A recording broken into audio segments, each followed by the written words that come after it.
Welcome to dream education. आज है 18 अगस्त और आज मैं आप सबों को करंट अफेयर के टॉप 10 क्वेश्चन करवाने जा रहा हूं और साथ में प्रत्येक प्रश्न के इम्पोर्टेंट पॉइंट को भी बताते चलूँगा। सो दोस्तों, अभी तक आपने चैनल को सब्सक्राइब नहीं किया है तो कर लें और लाइक के बटन को भी दबा दें। चलिए चलते हैं आज के पहले प्रश्न की ओर और देखते हैं पहला प्रश्न कौन सा है। हाल ही में किस राज्य ने येलो चैन नाम की एकीकृत ई कॉमर्स प्रणाली शुरू की है? ऑप्शन ए है असम, ऑप्शन बी है नागालैंड, ऑप्शन सी है मिजोरम, ऑप्शन डी है इनमें से कोई नहीं। तो इसका सही उत्तर हो जाएगा ऑप्शन बी। नागालैंड की सरकार ने येलो चैन नाम की एकीकृत ई कॉमर्स शुरू की है। ठीक है दोस्तों, अब चलिए इससे जुड़े कुछ मोस्ट इम्पोर्टेंट पॉइंट की बात कर लें।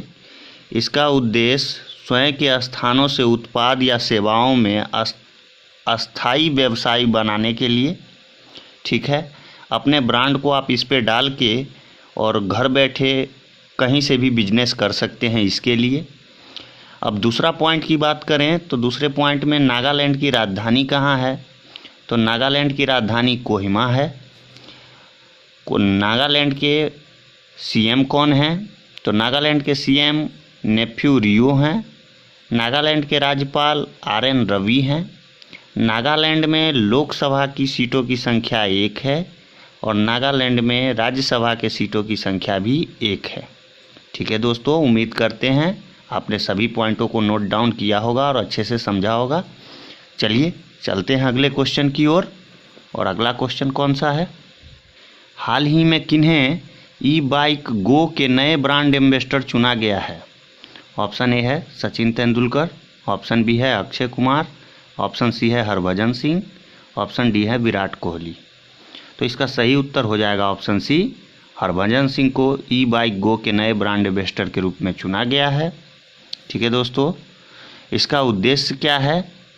तो इसका उद्देश्य है 2 व्हीलर इलेक्ट्रिक व्हीकल को 2020 तक मार्केट में 10% तक शेयर पहुंचाना। ठीक है दोस्तों, चलते हैं अगले क्वेश्चन की ओर, देखते हैं अगला क्वेश्चन कौन सा है।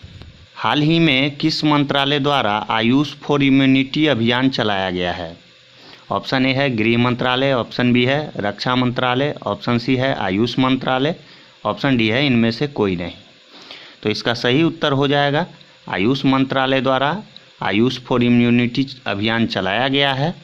ठीक है, इसका उद्देश्य है लोगों की प्रतिरक्षा क्षमता को बढ़ाना एवं लोगों में जागरूकता फैलाना। अभी फ़िलहाल में कोरोना वायरस के कारण जो परेशानियां आ रही हैं उनके लिए यह चालू किया गया है। ठीक है दोस्तों, अब यहाँ पे एक इम्पोर्टेंट क्वेश्चन ये निकल के आता है कि आयुर्वेद, योग और प्रकृति चिकित्सा के राज्य मंत्री कौन है? तो इनका नाम है श्रीपाद येसो नाइक। एक बार फिर से सुन लीजिएगा, राज्य मंत्री का नाम है श्रीपाद येसो नाइक। ठीक है, चलिए चलते हैं अगले क्वेश्चन की ओर, देखते हैं अगला क्वेश्चन कौन सा है। हाल ही में किस बैंक द्वारा सशस्त्र बलों के जवानों के लिए शौर्य KGC कार्ड लॉन्च किया गया है?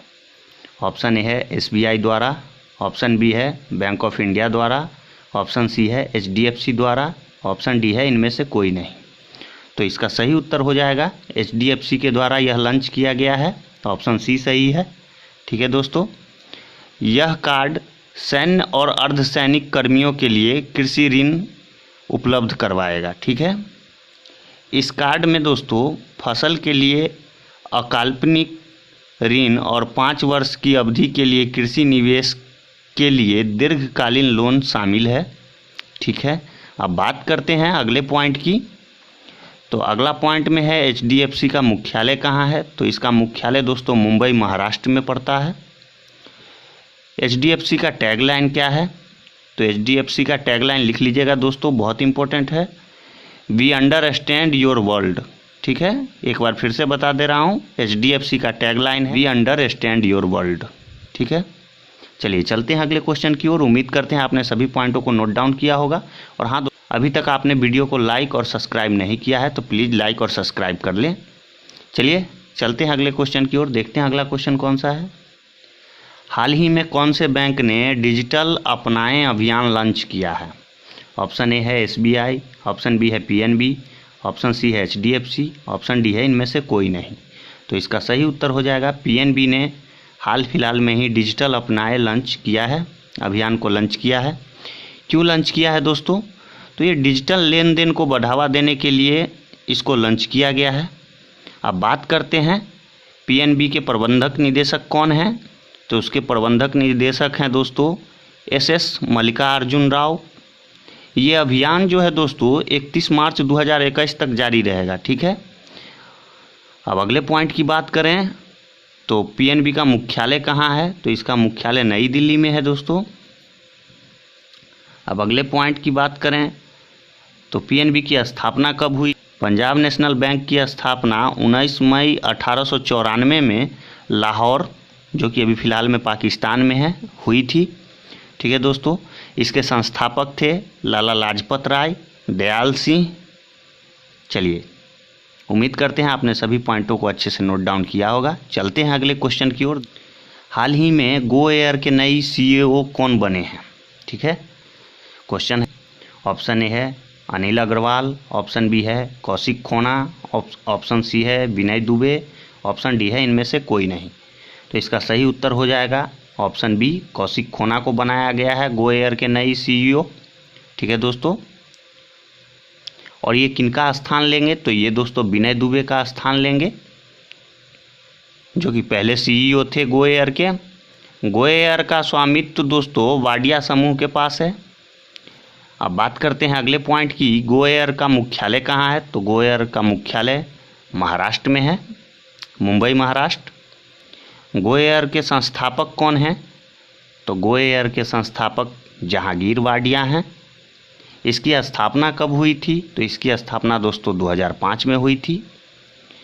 सभी पॉइंटों को आप नोट डाउन करते रहिएगा, आपके एग्जाम पॉइंट व्यू से मोस्ट इंपॉर्टेंट है ये सब पॉइंट। ठीक है दोस्तों। चलिए चलते हैं अगले क्वेश्चन की ओर, देखते हैं अगला क्वेश्चन कौन सा है। हाल ही में किसने formula 1 Spanish grand premium league 2020 जीता है? ऑप्शन ए है लुइस हैमिल्टन, ऑप्शन बी है मैक्स वर्स्टैपेन, ऑप्शन सी है वाल्टेरी बोल्टास, ऑप्शन डी है इनमें से कोई नहीं। तो इसका सही उत्तर हो जाएगा ऑप्शन ए, लुइस हैमिल्टन ने formula 1 Spanish grand premium league अभी जीता है दोस्तों। ठीक है। दूसरे नंबर पे बात कर लें तो दूसरे नंबर पे मैक्स वर्स्टैपेन आए हैं और तीसरे नंबर पे वाल्टेरी बोल्टास आए हैं, जो कि फिनलैंड के खिलाड़ी हैं। ठीक है दोस्तों। और बात करें दूसरे नंबर पे आए मैक्स वर्स्टैपेन की, तो ये नीदरलैंड के खिलाड़ी हैं। ठीक है। चलिए, इनसे जुड़ी कुछ मोस्ट इम्पोर्टेंट और भी पॉइंटों को मैं बता दूं दोस्तों। इस ग्रैंड प्रीमियम लीग के जीतने के बाद इस सीज़न का उनका यह चौथा जीत होगा और उनके कैरियर का 88वां जीत होगा। ठीक है दोस्तों। ये लुइस हैमिल्टन साहब कहाँ के रहने वाले हैं? तो ये ब्रिटेन के रहने वाले हैं। चलिए चलते हैं अगले क्वेश्चन की ओर, देखते हैं अगला क्वेश्चन कौन सा है। हाल ही में किसने one sun one world one grid, short में बोले तो OSOWOG योजना की घोषणा की है? ऑप्शन ए है राजनाथ सिंह, ऑप्शन बी है नरेंद्र मोदी, ऑप्शन सी है किरण रिजिजू, ऑप्शन डी है इनमें से कोई नहीं। तो दोस्तों इसका सही उत्तर हो जाएगा ऑप्शन बी, नरेंद्र मोदी साहब ने स्वतंत्रता दिवस के अवसर पर इसकी घोषणा की है। ठीक है। अब बात करते हैं इससे जुड़े कुछ मोस्ट इम्पोर्टेंट पॉइंट की। तो दोस्तों इसके तहत दुनिया भर में सौर ऊर्जा की आपूर्ति के लिए एक ट्रांसनेशन इलेक्ट्रिसिटी ग्रिड होगी। ठीक है। बात करते हैं दूसरे पॉइंट की। तो नवीन और नवीनीकरण ऊर्जा मंत्रालय MNRE द्वारा इस प्लान ड्राफ्ट के अनुसार 140 देशों को एक कॉमन ग्रिड से जोड़ा जाएगा। ठीक है दोस्तों। अब बात करते हैं एग्जाम में कौन सा क्वेश्चन इससे रिलेटेड पूछा जा सकता है। तो इससे रिलेटेड दोस्तों ये पूछा जा सकता है कि नवीन और नवीनीकरण ऊर्जा मंत्रालय के राज्य मंत्री कौन हैं? तो आप लिख सकते हैं इसके राज्य मंत्री हैं राजकुमार सिंह। ठीक है दोस्तों। चलिए चलते हैं अगले क्वेश्चन की ओर। हाँ दोस्तों मैंने जो भी पॉइंट बताया है सभी आपके एग्जाम पॉइंट व्यू से मोस्ट इम्पोर्टेंट है, इसलिए आप इसको नोट डाउन करते रहिएगा। चलिए चलते हैं अगले क्वेश्चन की ओर, देखते हैं अगला क्वेश्चन कौन सा है। हाल ही में किस केंद्र शासित प्रदेश में 59वां डी ज्यूड दिवस 16 अगस्त को मनाया गया है? ऑप्शन ए है लक्षद्वीप में, ऑप्शन बी है पुदुचेरी में, ऑप्शन सी है दमन दीव में, ऑप्शन डी है इनमें से कोई नहीं। तो इसका सही उत्तर हो जाएगा पुदुचेरी में मनाया गया है अभी अभी डी ज्यूड दिवस। ठीक है दोस्तों, क्यों मनाया जाता है यह दिन? तो इस दिन को दोस्तों भारतीय संघ के साथ और संघ शासित प्रदेश के कानूनी विलय को प्रभावित किया गया था। ठीक है, अब बात करते हैं पुदुचेरी के मुख्यमंत्री कौन हैं? तो वीपी नारायण सामी हैं। पुदुचेरी के उपराज्यपाल कौन हैं दोस्तों? तो उपराज्यपाल किरण बेदी हैं। चलिए चलते हैं अगले क्वेश्चन की ओर, देखते हैं अगला क्वेश्चन कौन सा है। हाल ही में किस भारतीय पूर्व क्रिकेटर और राजनेता का निधन हो गया? ऑप्शन ए है चेतन चौहान, ऑप्शन बी है मिल्खा सिंह, ऑप्शन सी है मैडॉक्स, ऑप्शन डी है इनमें से कोई नहीं। तो इसका सही उत्तर हो जाएगा दोस्तों ऑप्शन ए, चेतन चौहान जी का हाल ही में निधन हो गया है। यह उत्तर प्रदेश के मंत्रिमंडल में युवा और खेल मामले के मंत्री थे दोस्तों। इन्हें 1981 में अर्जुन पुरस्कार से सम्मानित भी किया गया था। तो दोस्तों कैसा लगा आज का वीडियो कमेंट में ज़रूर बताइएगा। आज के लिए इतना ही। Thanks for watching.